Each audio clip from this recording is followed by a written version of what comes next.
it's Sarah. Welcome back to the channel. I hope you guys are all doing amazing. So I have one of the best chili recipes that you can make for about under $10 if you go to somewhere like Save-A-Lot, Aldi, Lidl, somewhere like that that's affordable, but it tastes amazing. I made this same recipe using all Dollar Tree items, so I will link that video in the description box below. But do not sleep on this chili recipe because there is a secret ingredient, and that is cocoa powder. And this cocoa powder comes from Dollar Tree, so don't be afraid. You don't have to go and buy some super expensive cocoa powder.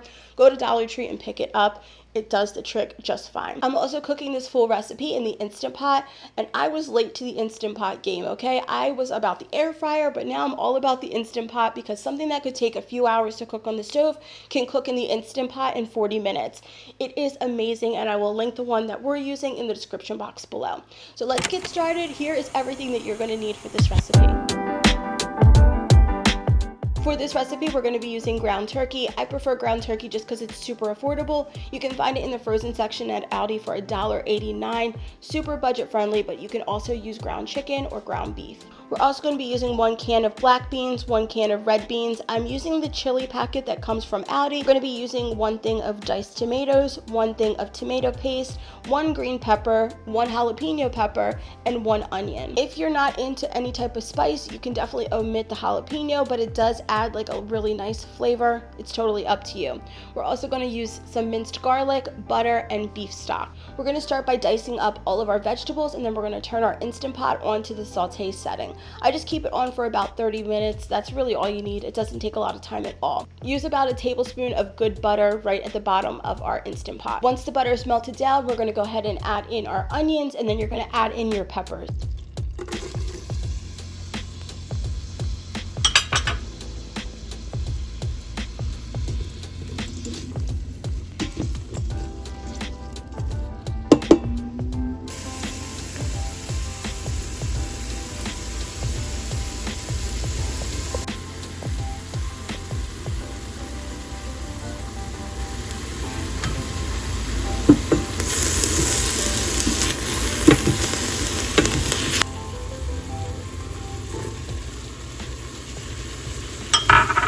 Now this ground turkey looks absolutely vile coming out of this plastic like this, but ignore it, add that in, and you're gonna brown it all the way down. You're then gonna go ahead and drain and rinse both of your beans, wash them, give them a good rinse, and then you're gonna add those into your pot.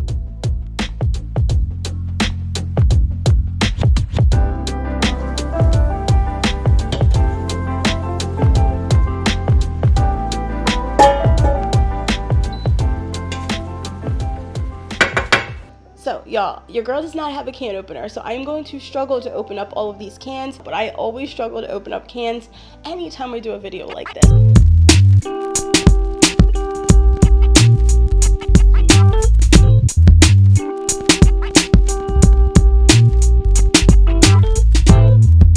If the tomato paste gets stuck in the can, just use a little bit of the beef broth to help get it out.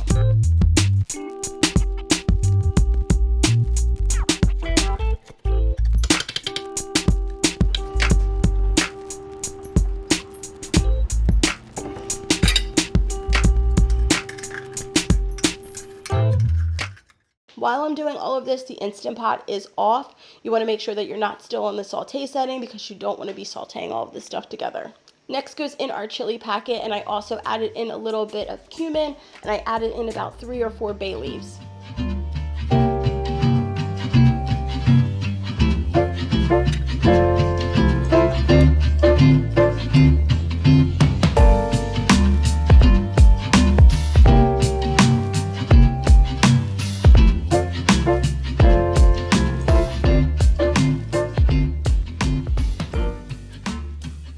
So now for our secret ingredient, the cocoa powder. I add in about 1/2 to 1 tablespoon of cocoa powder.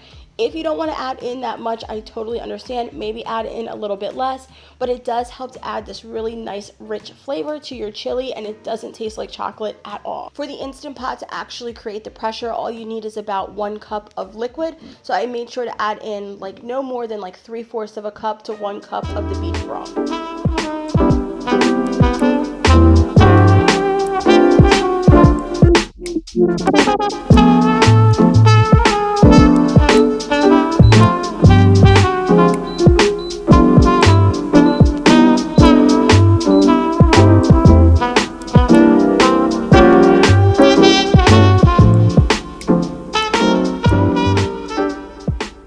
I like to release all of the steam from the Instant Pot manually, so I just get the end of a wooden spoon and release all of that steam, and here is how our chili is looking.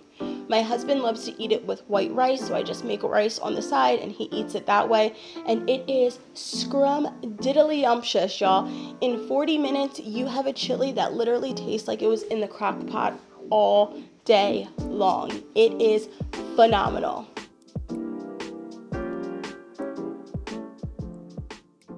One of my absolute favorite things about this chili recipe is it makes enough that you have some to freeze. This makes it really easy and convenient for my husband to warm some up if he needs an easy lunch, or if you want to have chili with another recipe later on, you don't have to go and make an entire new batch of chili. So typically what I do is the night before, I'll put it into a container, put it into the fridge, make sure it's cooled completely down. You don't want it to even be warm when you put it into the freezer. And then I take about 1 cup servings and put it into a Ziploc bag. I label the bag, I put what's inside, the date that I'm putting it in there, and then I take all of the bags that I have and put them into another Ziploc bag. This way you have it portioned out and it's super duper simple. And when you heat it up, I just typically put it on the stove with a little bit of the beef stock or beef broth. You can even use water, whatever you have. Make your side of rice or whatever you want to have with it, and now you have a chili that tastes amazing and is super duper easy. So that's why I really, really like it, and it's like affordable. My kids typically don't eat chili, so we always have leftovers, but give it a try and let me know what you think.